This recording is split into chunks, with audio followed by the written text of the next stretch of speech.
Yes, good morning and welcome. This is Citizen Extra with me, Fred Indimuli. Now, 70 days to the general elections, a total of 961 candidates have so far been cleared by the IEBC to vie for elective seats in the August elections. That number includes 3 candidates for president who presented their nomination papers to the Electoral Commission yesterday. These are Ekuru Aukot, Mohamed Abdu Badida and Raila Amolo Odinga. Now today the IEBC will receive, in fact they've started receiving papers from more candidates, including 5 presidential nominees: Michael Wainaina Mwaura, Joseph Ndiga Nyaga, Kwajirongo Shakalaga, Uhuru Muigai Kenyatta, and currently they're receiving papers from one Justice Juma of the Justice and Freedom Party. That will be our main focus this morning on Citizen Extra. Meanwhile, President Uhuru Kenyatta is expected to present his nomination papers to the Commission a few minutes past 2 p.m. this afternoon. But before that, the Jubilee presidential nominee will conduct a tour of some parts of Nairobi, making several stopovers, including at the pipeline stage in Embakasi, the Donholm roundabout, Madaraka rather, City Stadium, and Mudhurwa, on his way to City Hall for his day to the IEBC. Now, later in the afternoon, make a public address at the COMESA grounds. Our reporter Hassan Mugambi will be on the president's trail the entire day and will be linking up with him for live updates. Also, with the official campaign period now underway starting yesterday, candidates are now free to traverse the country, counties and wards seeking votes. Now, given that the country appears to have been on permanent campaign mode for over a year now, what exactly does the official campaigns period mean? What is required of the candidates and their respective campaign teams? And are there specific regulations governing this period? We will be seeking expert analysis on this during this show. As I speak currently, we do have some analysts in studio, joined by Dr. Sam Kamau, a journalism lecturer at the Aga Khan University, also a political analyst, and also Bwana John Kagushia, governance analyst. Good morning, gentlemen, and karibu. Good morning. Now, of course, what is happening at the KICC right now is that the first of 5 presidential candidates is currently presenting his nomination papers. That is Justice Juma, he of the Justice and Freedom Party. He had earlier been scheduled to present his nomination papers yesterday, but now he is the first one this morning. After that, we're going to have Michael Wainaina Mwaura, Joseph William Ndiga Nyaga, Kwajirongo Shakalaga, and later in the afternoon, President Uhuru Muigai Kenyatta. Now, gentlemen, if you had the interview with Sam Gituku, between Sam Gituku and Bwana Justice Juma, he did reveal his age. He's a presidential candidate. He is 34 years of age. Yes? Probably the youngest person to show an interest in the presidency, don't you think? Let's start with you, Bwana Sam Kamau, and does this give hope to the younger politicians in Kenya now? Well, Fred, it's commendable that somebody as young as 34 will express interest to run for president, because if you remember, under the old constitution, one of the points there was that you had to be 35 and above. It was some kind of discrimination, and therefore it's one of the benefits of the new constitution that removed that clause and now allows anybody basically to be able to do that if they meet the other requirements.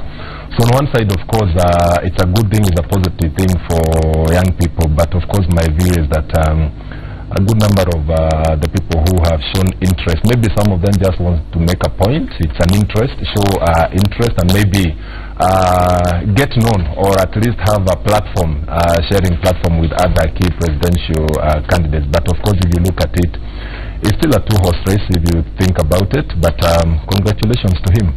Okay, you may say it is a 2-horse race, Bwana Sam, but we have 8 candidates presenting their nomination papers, at least for the presidential race.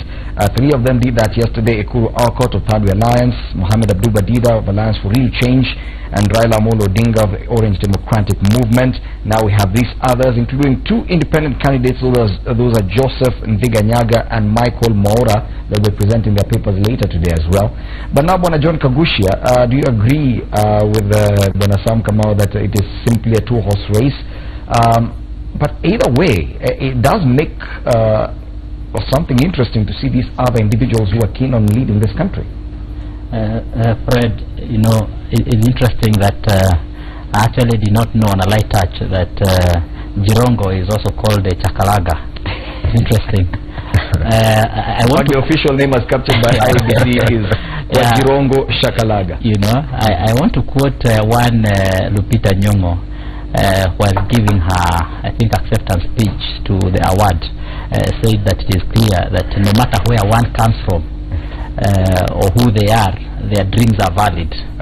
And probably if you look at that young man, he might have been inspired by that, that his dreams are valid. So let him try it out and see what comes out of it. What I think again is this is going to be a two-horse race. These guys who are coming on board may be coming for different reasons, but if you look at the Kenyan political landscape, it's going to be between Jubilee and NASA, and that is clear, Fred. Yes. Then I would also want to say, for people who aspire to lead this country, it's important for them to probably also take time to build their careers in politics, in governance issues. It is important for us to have enough and solid background and foundations in governance. I think the younger you are in Kenya, at times you may not get so much exposure. I don't know how much of exposure this young gentleman has got when he's still 34 years. Not to say that he cannot lead. We have seen other people leading in other countries even when they are much younger. I'm reminded of Macron in France, who's actually 39 years old, and now he's the president of the Republic of, he's the president of France.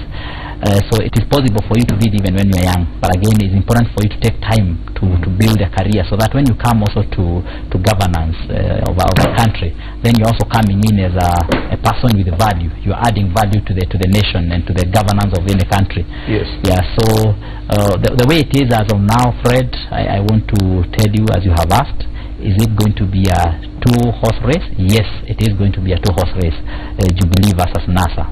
Okay. And of course, it should be noted that his full name is Justus Juma Zakaeus Onyango. That's the presidential candidate who's actually presenting his papers before the IEBC as we speak at the KICC. We'll be heading there shortly. Our reporter Sam Gituku is there for an update. But it should be noted that Justus Juma, there's not much information even available on him apart from his name. Even his age he already revealed during the interview with Sam Gituku. We do know that he is vying under the Justice and Freedom Party. But these 8 presidential candidates that now have been reduced to gentlemen, of course, even their lives are going to change. Whether they are among the 2 that you describe as, that you say they make up the 2 horses that are the forefront. But either way, all these 8 candidates, their lives are going to change now that once they're confirmed as presidential candidates, in terms of security, in terms of public exposure, in terms of the podiums that they'll get to appear on, including the presidential public debates. Now that there are 8, media houses will find it much easier to accommodate all of them. It means they're going to get a similar platform with even the front runners. Don't you think that this is something that could actually propel a young person's political career? Sam? Well, Fred, of course, if you get an opportunity, for example, if you look at Justus, right now we are talking about him. We didn't know much about him, but the fact that he has expressed interest, now we are focusing on him and we are discussing him. In that sense, of course, it has propelled him. We've seen others, even though they have also, some of them have dropped out, or others for one reason or the other were not able to meet the regulations. But basically, we got a chance to talk about them and focus on them. But in the coming days, of course, everybody who is validly nominated as a candidate, there are certain status and privileges that they will be accorded in terms of security. You alluded to that. In terms of platforms that they will be able to get, for example, the presidential debate. Of course, I'm still of the opinion that fitting 8 people in a debate would still be problematic and will not give us enough time to address and interrogate their issues. If you look at the American experience, there are clear rules that guide who can appear in presidential debate in terms of getting at least minimum 15% in the polls, and to show that they actually have a pathway to the presidency. In our case, I know some people would rush to court if we attempted to limit the number and of course make certain arguments. But in that sense, like I said, I'll have to stop you there because we need to go directly to the KICC. Link up with our reporter Sam Gituku to get what exactly is happening there. We can see Justus Juma is already on his feet. Sam? said, Justice Juma and his running mate, Ms. Wamboi, they are on their move, walking to where the commissioners are waiting for them at the Shimba Hills Hall, where they will be presenting their documentation. And as usual, they have to go through the motions, which is they have to start at the registration desk. So as he walks through the corridor that leads to Shimba Hills, that is exactly what he will be able to see, but he'll have to stop for just a moment so that he can be introduced by the commissioners, and so that's what he's waiting for. That's why he is standing right there as we wait for the commissioners to introduce him and invite him into the hall. So there has to be an announcement made. There has to be... Okay, apparently they have to wait for the national anthem, so shortly Fred will also be quiet for the national anthem. It's any moment now. This is how every day begins.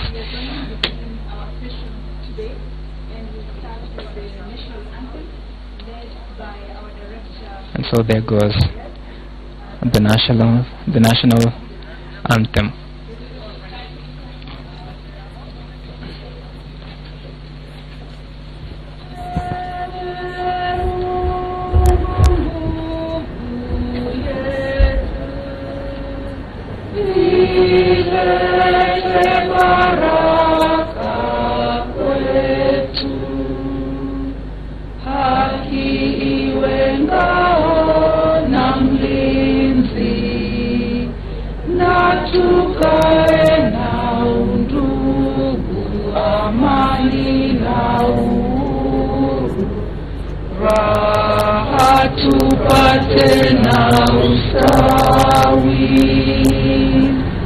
Thank you. And his running mate proceeds to the registration desk where they'll have to be processed. And the running mate is Mary Wambui. Justice Juma and Mary Wambui now having to register the attendance here, just like every other presidential aspirant has done. They have to jot down their names and their remarks in this visitor's book, specifically for presidential aspirants in the presidential nomination exercise of 2017. So there he goes, as he indicates his name, signs the visitor's book, and makes his remarks of what he feels about the process so far, and probably also indicate what he is feeling to be his expectation going into this process. And so as soon as he is done with this, he'll have to go through the process of being identified as a Kenyan citizen by submitting his identity card and also being verified to see whether he is a registered voter. Of course, every presidential aspirant or any political contender has to be a registered voter in the Republic of Kenya. So that's a very important process that all of them have to be taken through, because if they fail to qualify, then it means they cannot contest for any position. So currently the IEBC official is looking at the candidate's ID card, and he has successfully found the registration details of Justice Juma. He's a registered voter at Sang'oro Primary School. Of course, that is in Kenya, so he is free to proceed on to be processed as a presidential aspirant by the IEBC. He's also being checked whether he is a member of Justice and Freedom Political Party, and only that, because if you are a presidential candidate running on a political party, you cannot belong to more than one. It has to be that.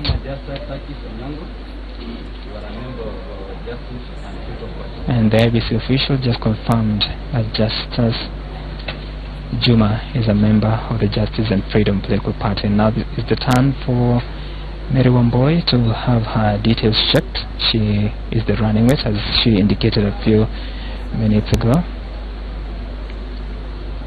And the outcome is here. Let's hear what the IEBC official has to say in as far as the registration status of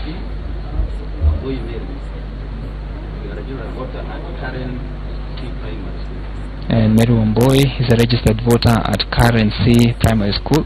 that has been confirmed.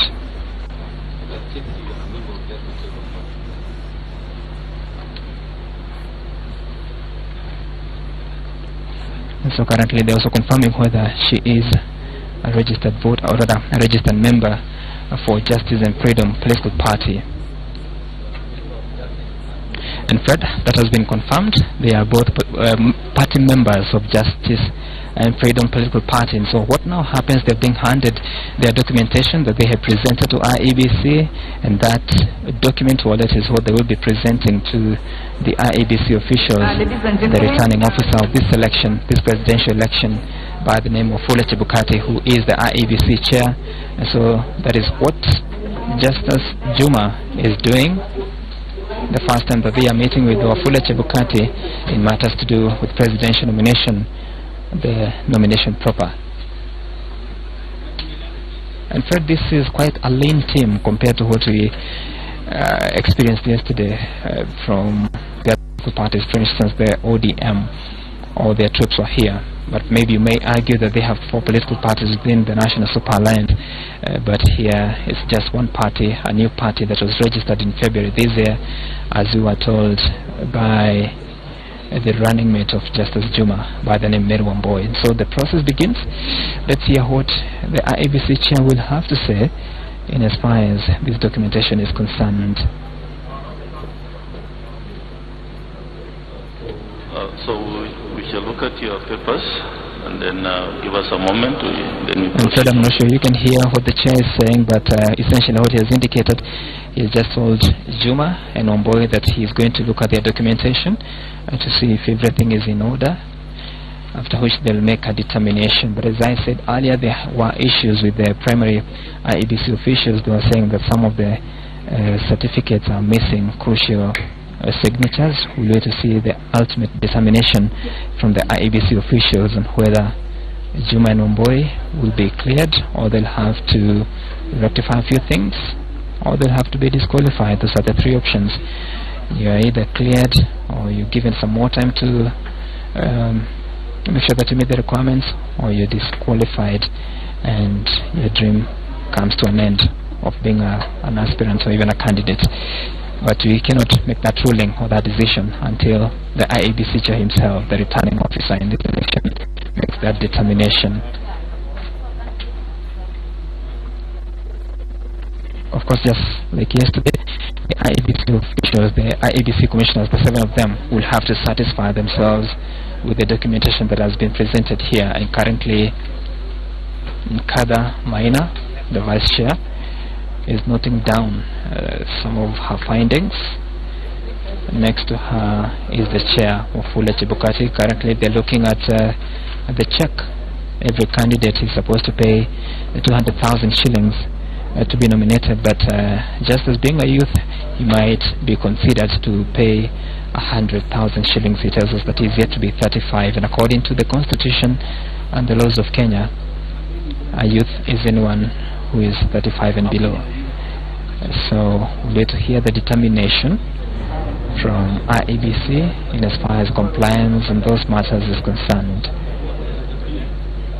And the chair and the vice chair of the IEBC are currently looking at the signature booklets of all of Juma. Of course, as I said, every presidential aspirant needs to have at least 40,000 signatures, being 2,000 signatures from at least 24 counties. These are the people who are endorsing the candidature of an aspirant, and if that is not met, then they are not qualified. But essentially, for Juma and Wamboi to have made it this far, then it means they might have satisfied that requirement of having 40,000 registered voters endorsing them. But it's in a matter of a few minutes we'll hear what determination Wafula Chebukati makes.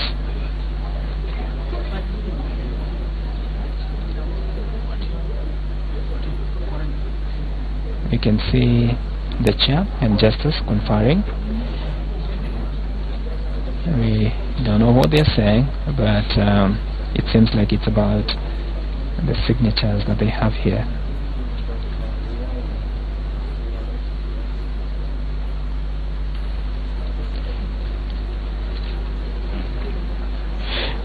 Yeah, we're saying...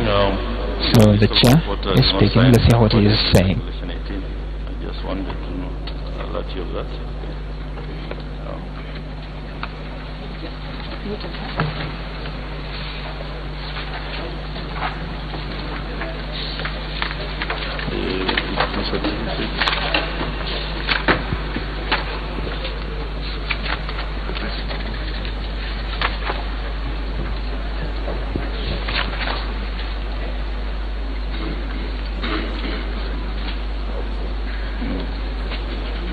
Right, and they seem to be quite keen on that document wallet that they have presented.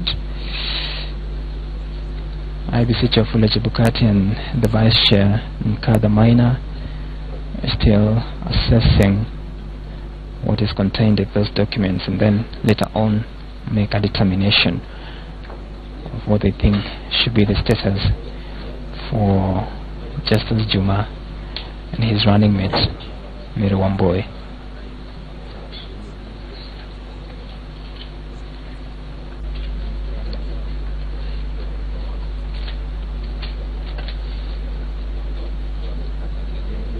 And so, Fred, we have to wait for that determination to be made. It seems the commissioners are consulting.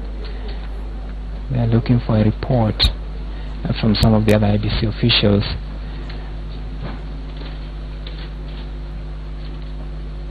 So far, Fred, the Vice Chair of IBC, has made 2 comments. She has noted 2 comments on some green slips. We'll wait to hear as herself or the Chair of Wafula Chebukati reads them out, what their determination is. And there she makes some more comments.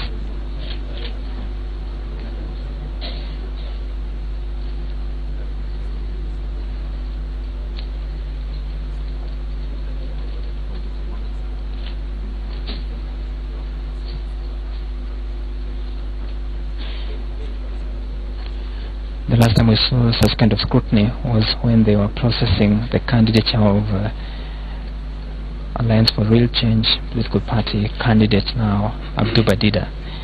When he first appeared yesterday in the morning, he was taken through such kind of scrutiny, and eventually it was determined that he had some few misgivings that had to be corrected before he came back for clearance later in the afternoon. So far 3 comments made by the Vice Chair of IBC, Nkadha Maina. Let's wait to hear what determination is eventually made.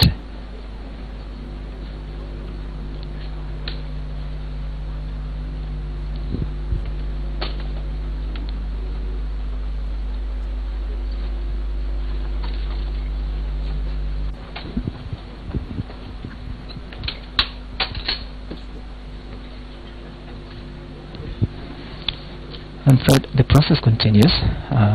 Of course, perusing through the documents that have been tabled by these 2 aspirants, Justice Anne Wambui, to satisfy themselves that whatever they are reading is true before they can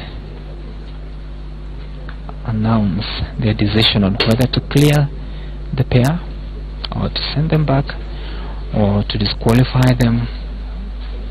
And if they send them back, then they might have to allow them some time to comply, and bearing in mind that it's now about 13 minutes to 10 o'clock. They don't have a lot of time for them to go through the clearance process. And I think the Chair wants to say something. Unfortunately, he's not on mic, so we may not hear what he's saying.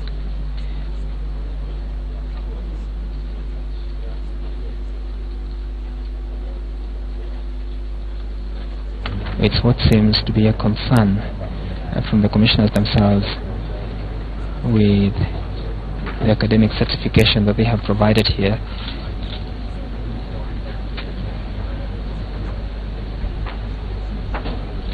I hear one of the commissioners, Professor here, saying that there needs to be some certification on the copies of the academic qualification.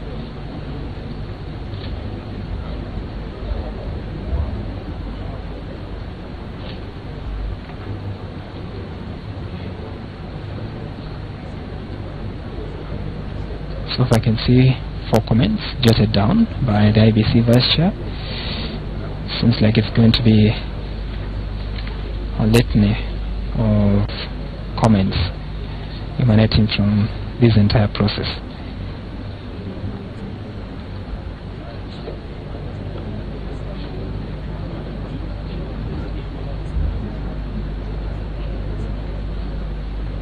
And currently the chairman of IBC is asking Mary Wamboi whether she has a degree or just a diploma, and Mary just responded that she has a diploma but also quite some experience.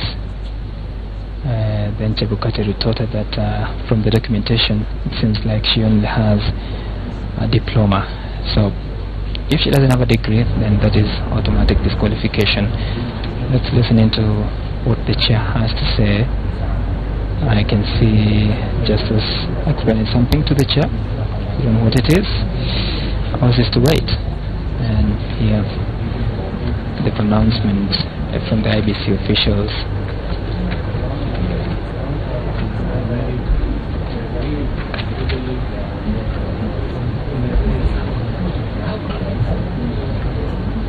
I believe he's explaining the situation with the academic qualifications of the running mate, Mary Wamboi.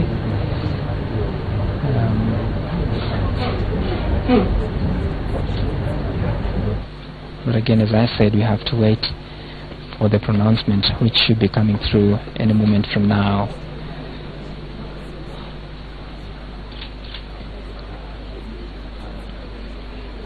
Some more comments on a certain certificate. Unfortunately, I can't read it from where I'm standing. Okay.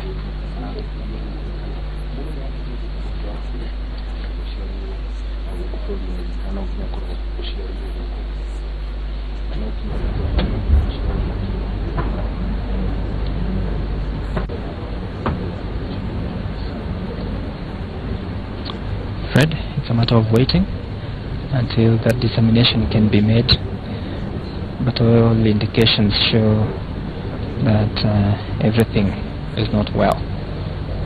But who are we to make that pronouncement? We have to wait for the persons mandated to do that to say what it is. In a few moments, that should be clear to us, and of course you, Fred. So the Vice Chair just shared some of the comments with the other commissioners to read and see if they agree with those comments, and as soon as they are satisfied, then you'll have to hear from the returning officer, who is the IEBC chair of Wafula Chebukati, making that declaration, if you may call it so. And there is stamping, or rather, we wait to see what happens next.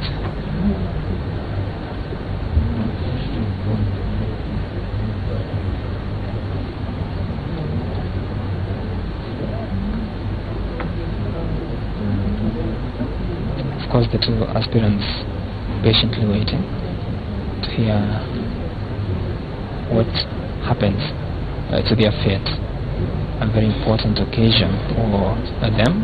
It's the day they've been waiting for, seeking to run for presidency, to leave the country, Kenya.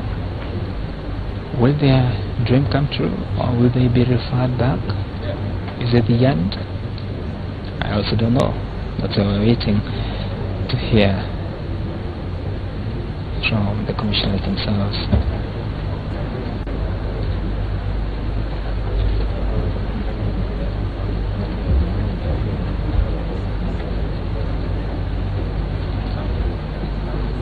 Every moment now we get the declaration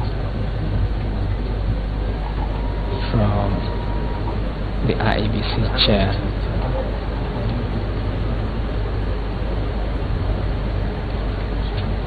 Let's see if that moment is now, or we have to wait a little longer.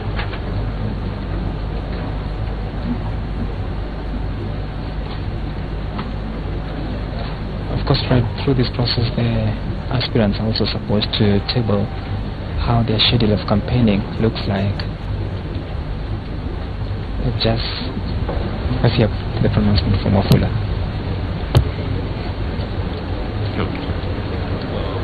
Mr. Juma, I've looked at your application for nomination for presidential candidate, and we find that the list of supporters as required by the law, Regulation 18, is not signed. The supporters list, all supporters ought to have signed the list. Your proposer belongs to a different party, belongs to Jubilee Party instead of the Justice and Freedom Party, according to our records. Your seconder does not belong or appear in any party. That's what our records, the records show. And then your decree certificate is not certified, and neither is the certificate of your running mate. And the party certificate is not signed by one authorized person, according to the records. On those grounds, I, as returning officer of the national presidential elections, I reject your application for nomination as a presidential candidate on those grounds. Thank you. So, shall I return you your documents?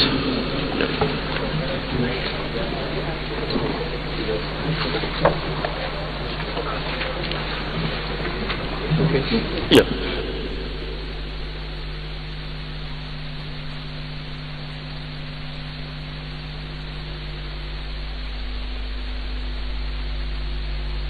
Shattered.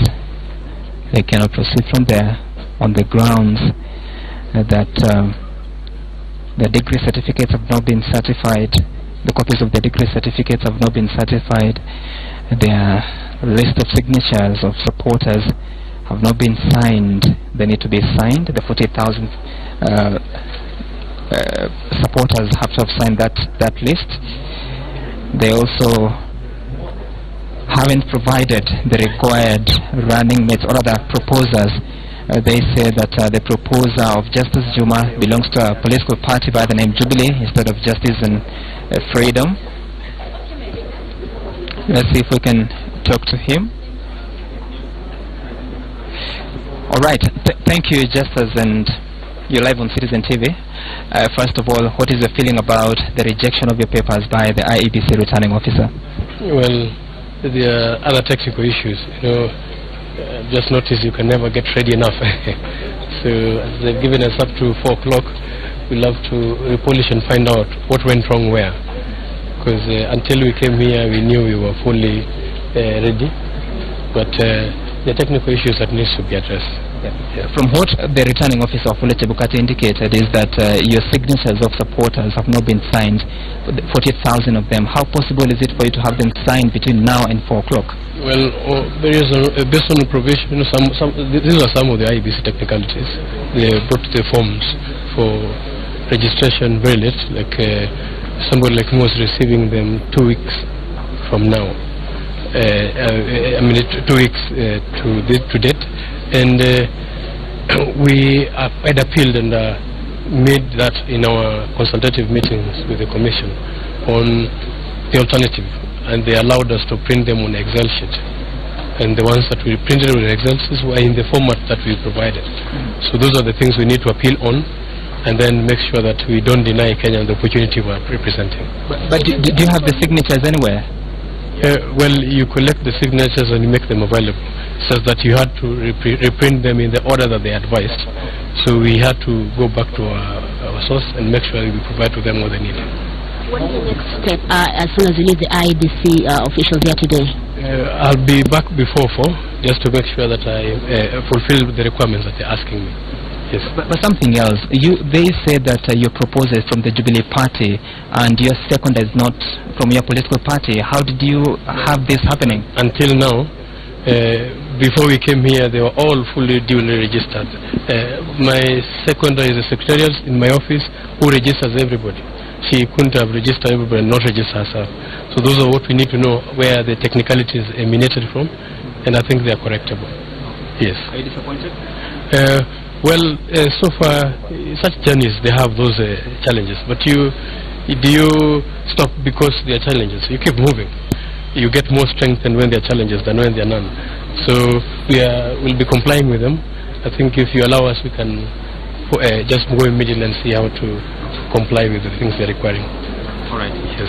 All the best. Thank you so much. That has been Justice Juma, the presidential aspirant for Justice and Freedom Political Party, of course having his fate sealed by the IEBC officials here. The returning officer Wafula Chebukati, the chair of IEBC, says that he has rejected his application to be a presidential candidate in the August general election. And of course, Fred, this is the very first time that we are hearing IEBC chair make such kind of pronouncement, rejecting the political aspirations of a candidate or other aspirant based on the fact that he says that the proposer is from the Jubilee Party, the seconder is not from the party that is Justice and Freedom Political Party, and also the certification, the degree certificates of the two candidates, or rather the aspirant and the running mate, have not been certified, and so there is a problem there. But of course, just as he's expressing his confidence that he has a chance to comply before 4 p.m., we'll wait to see how that can happen, bearing in mind that the returning officer of Wafula Chebukati says that the 40,000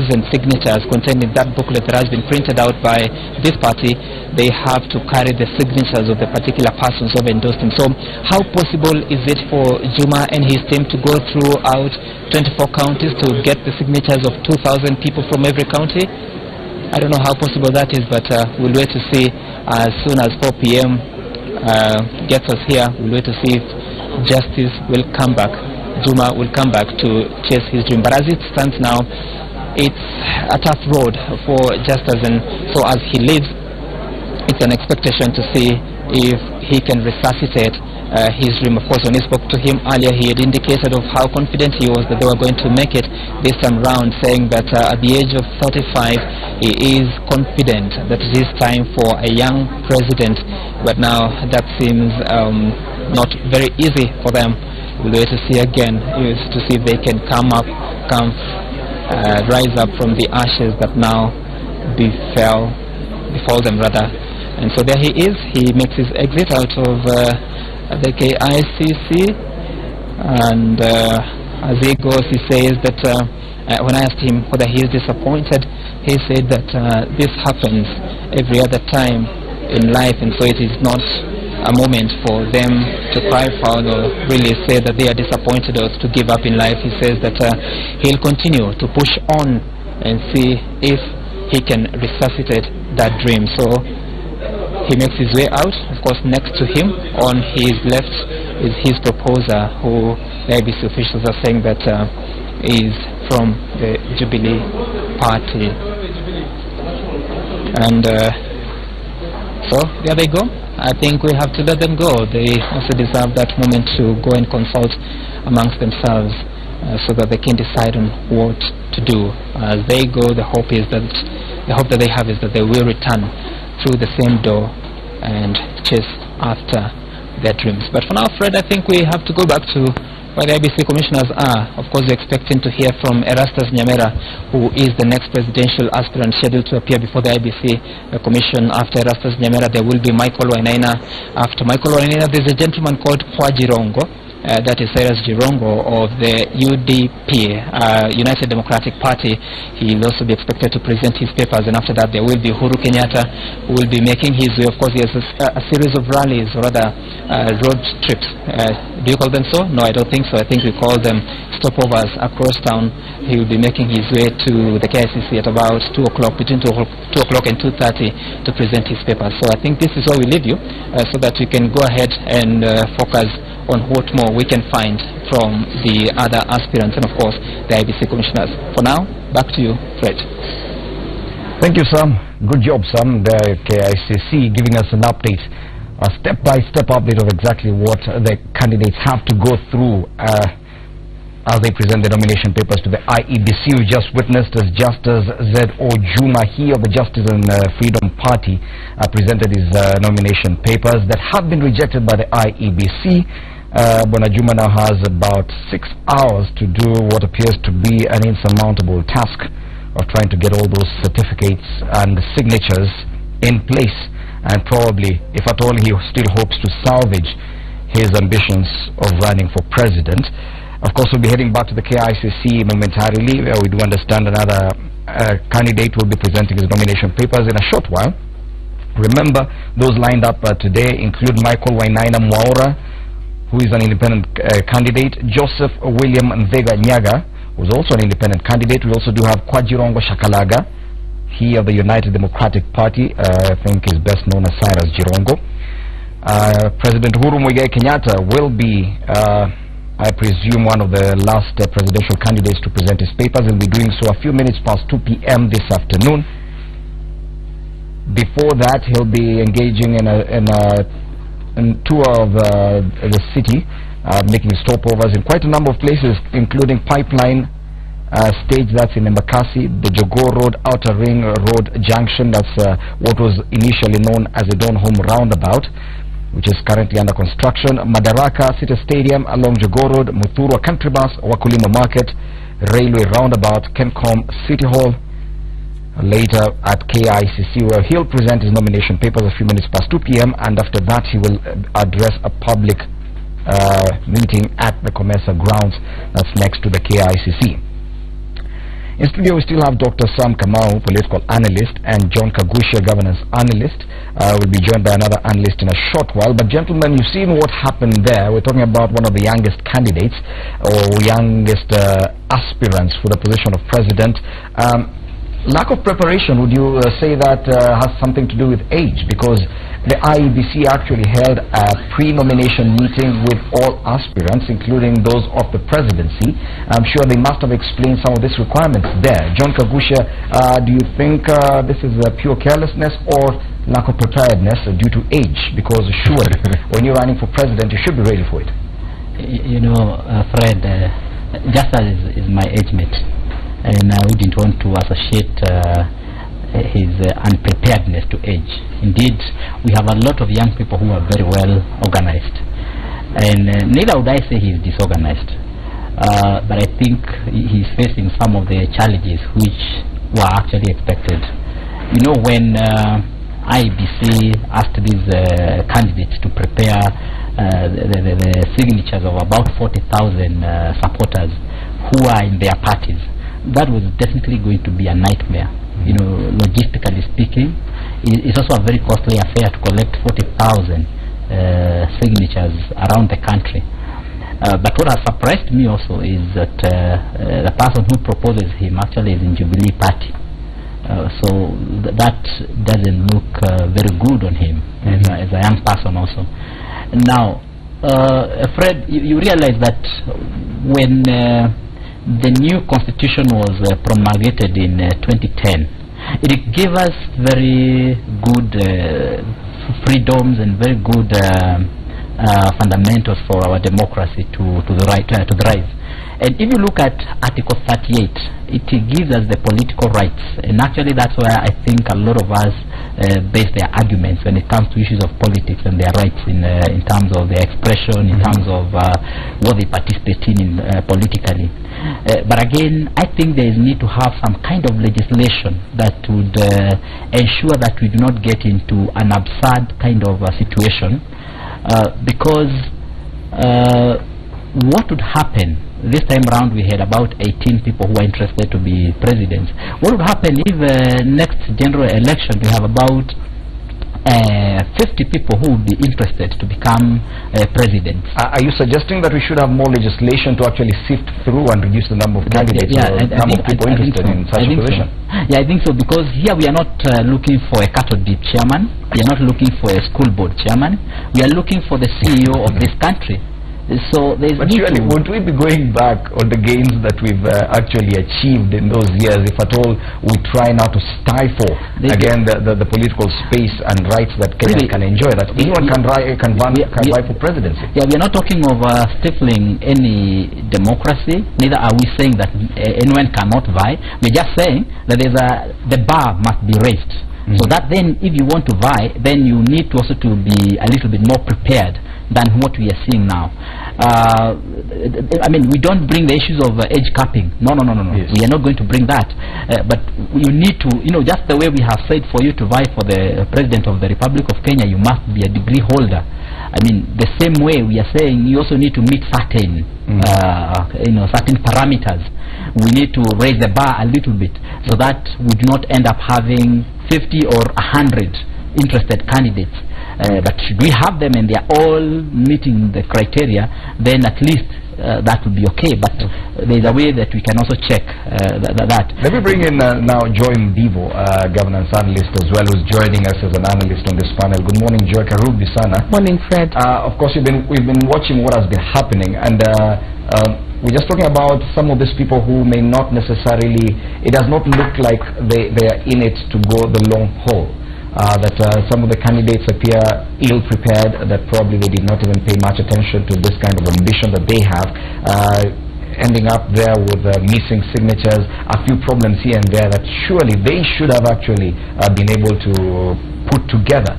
But the reason we're saying this could be happening is that, yes, someone could actually use such an opportunity to actually, as a springboard into politics, that maybe gain notoriety. Yes, even if you're not a political mind as it is, but once you get this opportunity, you're talking about people like Abdu Badida. Last time when he became a candidate, he wasn't that well known. This time round, everyone knows Mohamed Abdu Badida. Don't you think that probably that's the same thing just as Juma is doing, that probably by the next election cycle we will know that Juma is this guy who came and did this?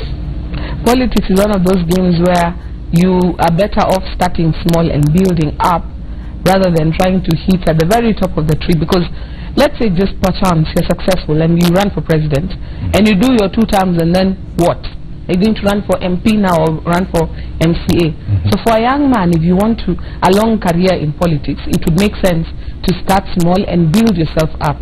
However, I'm of a different school of thought than John when it comes to how we should be getting presidential candidates.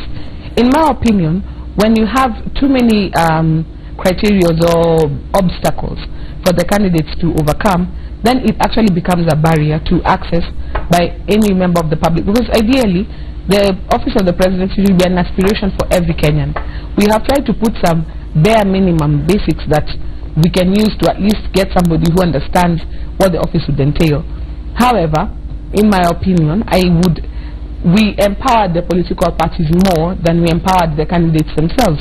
Because what happens is, if you are running within a party structure and it is a party that is responsible to sponsor a candidate, then it is a joint effort of many people, and even accountability is an accountability of everybody. Case in point, you see what happened in South Africa when Thabo Mbeki was the president, and they felt that he was no longer pursuing the ideals of the ANC party, and so the party themselves disciplined their own candidate, asked him to step down, and they put somebody else.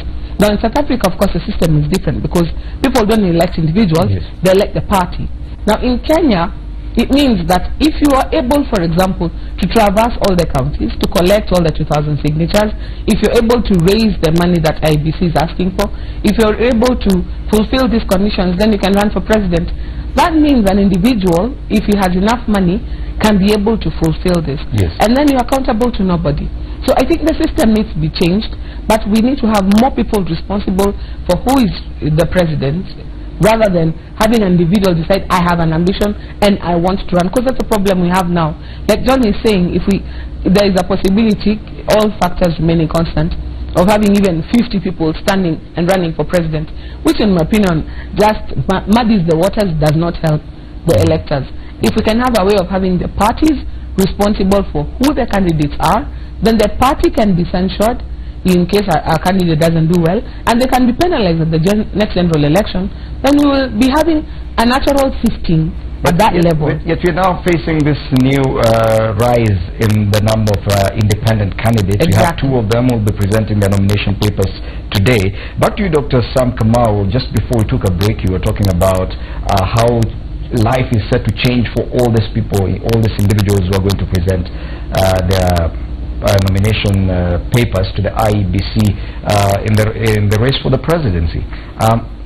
In terms of security, in terms of the podium that they'll get to share with some of the candidates that you're now referring to as a front runners, surely that should mean something politically. Abduba did when he did that last time, because yes, there were about in 2030 there were about 7-8 candidates for president, and they all go to share podium for the debate. That alone gave him quite a platform that even today he still gets to enjoy. Don't you think that this is something that some of these people who are running for president are just looking for that?